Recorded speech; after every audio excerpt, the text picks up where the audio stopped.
नमस्कार मंडळी, मी सिद्धेश गणेश राणे. तुम्हा सर्वांचे आपल्या व्हिडिओमध्ये स्वागत आहे. आज आपण मालाड येथील श्री खाटूश्याम बाबा मंदिर येथे दर्शनासाठी आलेलो आहोत.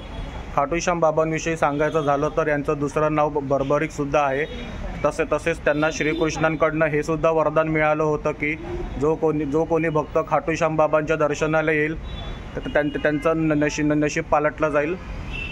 तर चला मग आपण आज जाऊन श्री खाटूश्याम बाबांचं दर्शन करणार आहोत. आता आपण हे पाहू शकतो, छान असं श्री खाटूश्याम बाबांचं मंदिर आहे.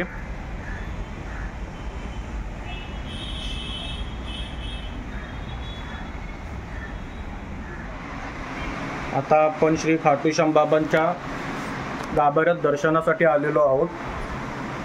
समोर आपण बघू शकता, छान अशी सुंदर अशी बाबांची मूर्ती आहे. मूर्तीकडे पाहिलं की कसं मन एकदम प्रसन्न होतं. बहुत प्यारी मूर्ति, अट्रैक्शन इंक्वायरी बहुत है यहाँ पे.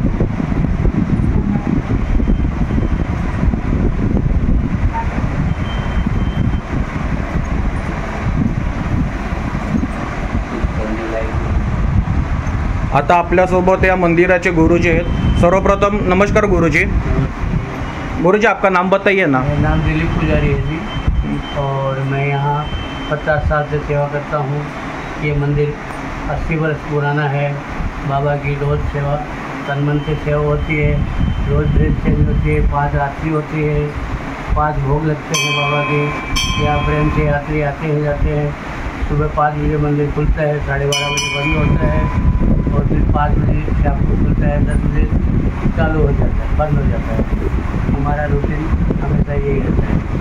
और बाबा के भक्त लोग आते हैं, सबकी मनोकामना पूरी होती है, और इसमें श्रृंगार वगैरह होते ही रहते हैं बाबा के. और ये महाभारत में इन्होंने कृष्ण को दान दिया था, और जब से कृष्ण ने इनको वरदान दिया, जाओ कलयुग में मेरे नाम से तुम्हारी पूजा हो. जैसे जैसे कलयुग आएगा वैसे सब तुमको मानेंगे, तुम्हारे बहुत कार्य का सहारा बनोगे आप. और हर आदमी की यहाँ मन्नत पूरी होती है. दूर दूर से ये लोग आते हैं, खाटू भी जाते हैं, खाटू के बाद में यहाँ भी आते हैं, तो सबकी इच्छा पूरी होती है.